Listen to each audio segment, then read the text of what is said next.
WKYC sports coverage continues here on Facebook Live. Hope you enjoyed our guys Ben Axelrod and Dave Chudowski, who just talked to you from down at Quicken Loans Arena at halftime. It's 56-49, Indiana leading the Cavs in Game 5 of the first round series. It is now time for the Donovan Live post-game show, more aptly titled, I guess, tonight, the halftime show. There we go. With Jim Donovan, I'm Dave DiNatale. Obviously, we're going to spend a lot of time on the NFL draft, but reaction to what you saw in the first half is the Cavs just kind of were treading water, I thought, for most of the half.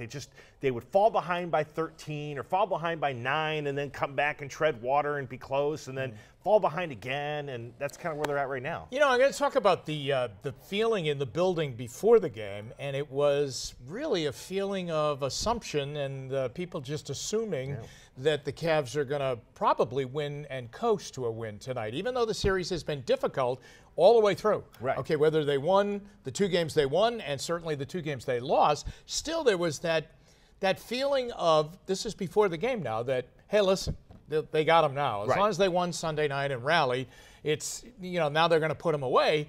And this is a very difficult series. I think that it just keeps hitting us in the face, and a lot of us aren't ready to realize it, but this is a very difficult series. Yeah. I mean, right now it's going to go 6 games anyway. I think that the way the Cavs came back when they were down by 10, and they have not shot the ball well, but when they've come back, single-handedly, LeBron brings them back. Yeah. It's amazing. He erases a 10-point lead. I don't know why he just doesn't drive every time he gets the ball.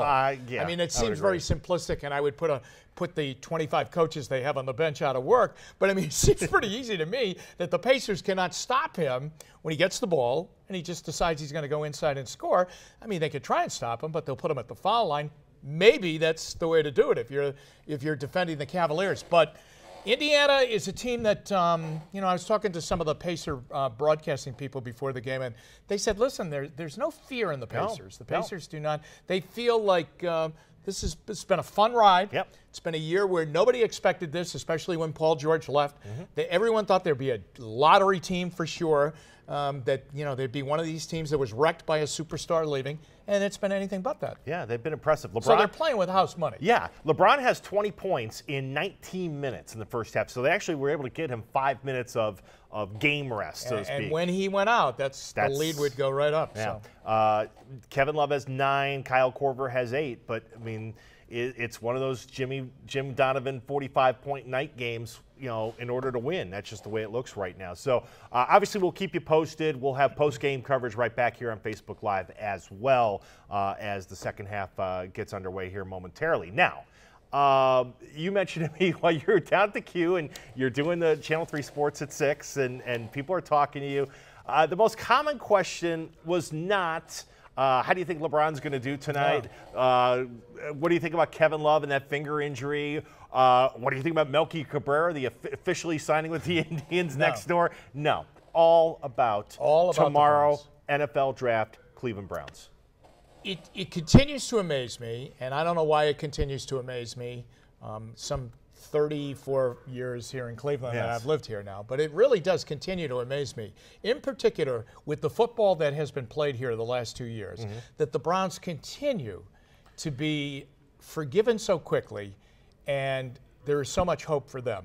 And I think people look at tomorrow night, and I believe you should look at tomorrow night as a huge night for this franchise. I don't think it's ever been set up more perfectly than it is right now. To have 2 picks, 1 and 4, and to have that second round waiting for them that they can even bargain and try and get back into the first round, or wait till Friday night and take your picks where they are, 33, 35, 64.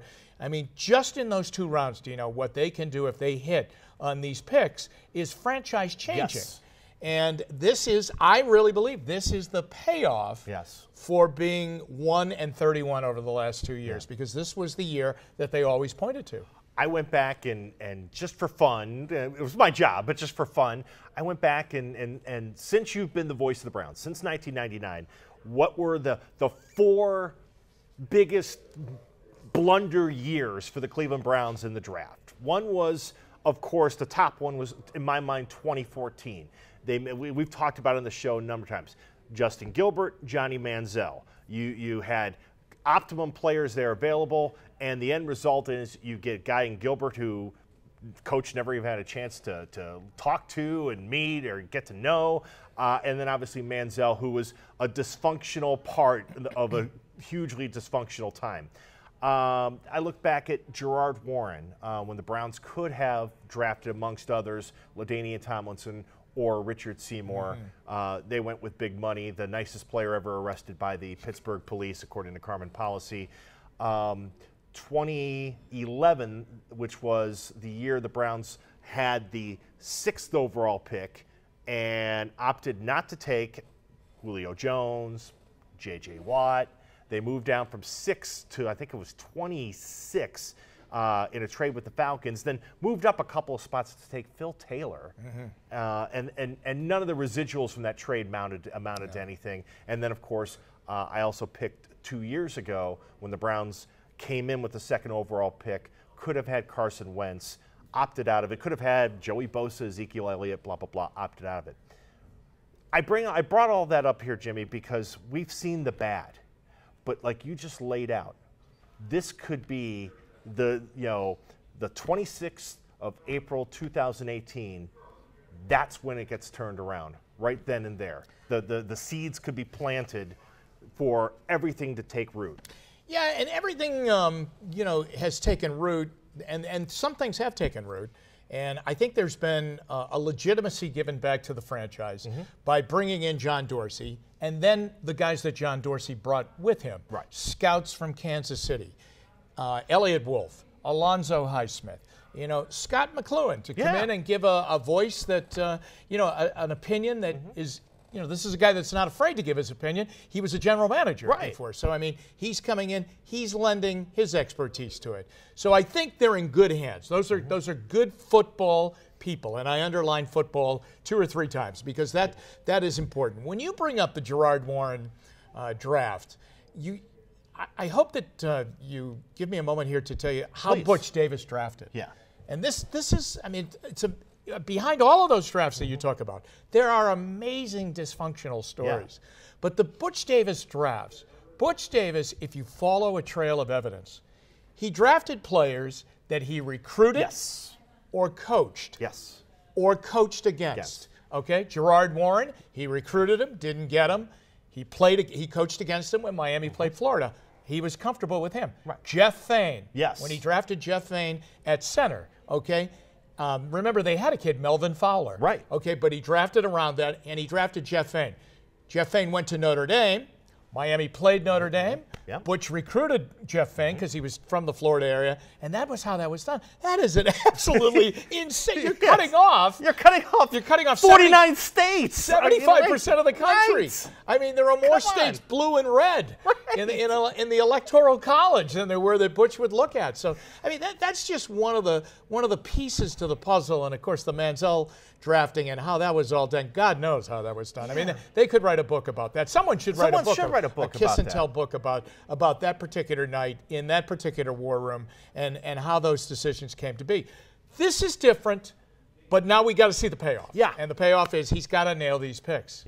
So at this time tomorrow, the Browns will have made the 1st overall pick because I don't think they're going to trade down. None of us think they're going to trade out of number 1.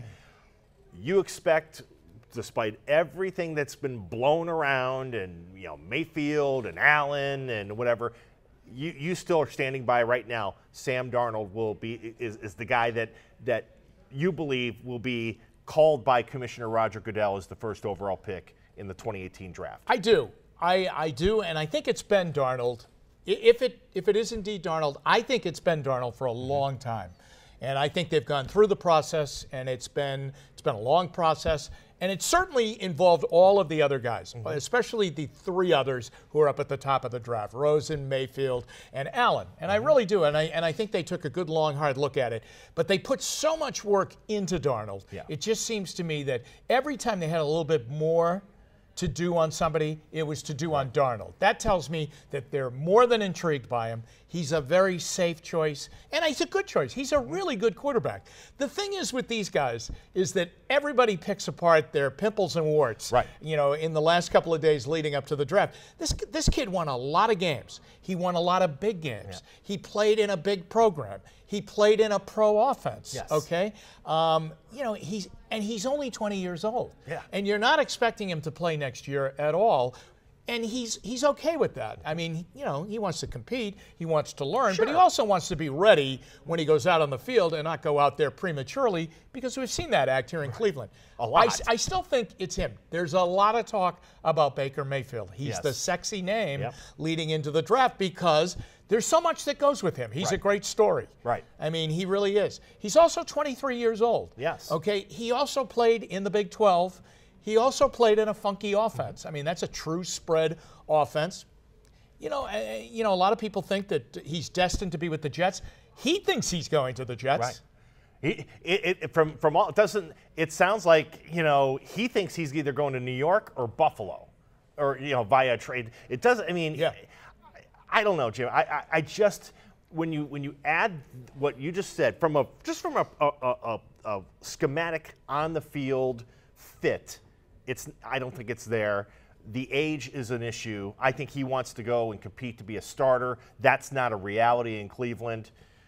And you can't not talk about things off field that are a little bit touchy. Right. I mean, so you put those together, it just doesn't feel like it's a fit for Cleveland. I'm not saying he's not going to be a great quarterback. I just don't feel like the fit is here. Would you guess, though, that right now, John Dorsey, Elliott Wolf, and the rest of the crew are doing a lot more thinking and working about that fourth pick than they are about Darnold? I really do believe they've known. I think John Dorsey has known whoever it is for a pretty good amount of time. It may have been included even in his interview with Jimmy Haslam when he came to get the job. Well, it looks like we're going to, I mean, let's face it, at that point, I mean, it was, you know, you weren't going to break news by saying, boy, I think the Browns are going to have the #1 pick in the draft. So, I mean, you know, if you're sitting there, well, if we have the #1 pick, what would you do? Right. You know, so I'm sure he laid out a plan. He may have laid it out then. He was scouting as if he was going to get back into the game and into the NFL, which he eventually did with Cleveland. Yes, I think the 4th pick is a very, very interesting pick. And it becomes interesting if they take the quarterback at 1, which they will. And then at 2, what happens with the Giants? If the Giants, you know, do not go quarterback, it becomes very, very interesting, because there are teams out of the top 5 that really need a quarterback and have some ammunition. I mean, Buffalo is at the top of the list. Yes. I think the Bills are ringing the phone off the hook to see what it would take to get up to 4. I really do, and I think, and they have a lot. Now, you know, they have the 2 picks in the first round, Dino, but they have a ton of other picks. They have multiple picks in a lot of rounds. They've been in the stockpile game, too. Right, yeah. So, and I think, you know, if they don't come out of this draft with a quarterback, and a quarterback that they want, again, that's sometimes what you worry about, or maybe in the past with the Browns. Okay, we had all those picks, so what do we do with the picks? Our good friend Tony Grossi had a great column, you know, maybe yesterday, where he took a look at when we traded those guys, those picks, and Wentz went here, and all of that stuff happened. But then he took a look at what we got, and it's not even close. It's not even close. These guys aren't even here. A lot of them, you know. There are a couple of them are out of football. Right. You know, so you're not getting even 50 cents on the dollar for some of these trades. So I think that they are looking at it. I mean, it becomes a fluid pick. If Chubb wasn't on the board anymore, I think it becomes very saleable that the Browns would take a look at the 4th pick and say, okay. Now, some people say, okay, but what if Barkley is still on the board? I don't know. As I've talked to you and we've talked on this show, I just don't know that they're going to do that, you know, and go with him that high. Some people say, well, maybe John Dorsey has had a change in philosophy and said, listen, he's an incredible player. We shouldn't leave him on the board. We should take him. But we'll wait and see. But the #4 pick, I'm sure that's the pick of interest, you know, because I think people think they're locked in at 1. When I wrote the piece now at ESPN Cleveland, I was thinking of Tony Grossi at WKYC.com, my old job.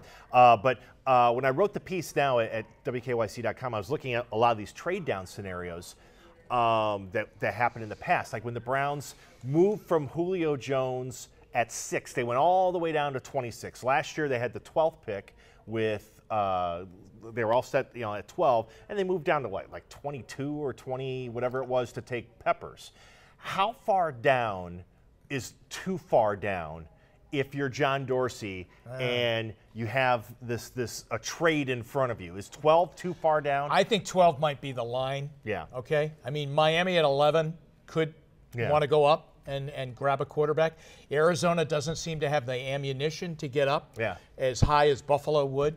I think 12 is the line of demarcation, the line in the sand. I don't think they want to go that far down. I don't think they want to go like what they did last year in the Peppers trade. I don't think that they want to do that. I think they, the other scenario is they could, go back up. Right. At a point in the first round if they target a player that they really want. And remember, they have the ammunition to get up. And I think the other day you mentioned Seattle's that team to watch. That pick number 18 might be the one where maybe the Browns could go from 33 up to 18 and make a move that way. Yeah, I think so. And,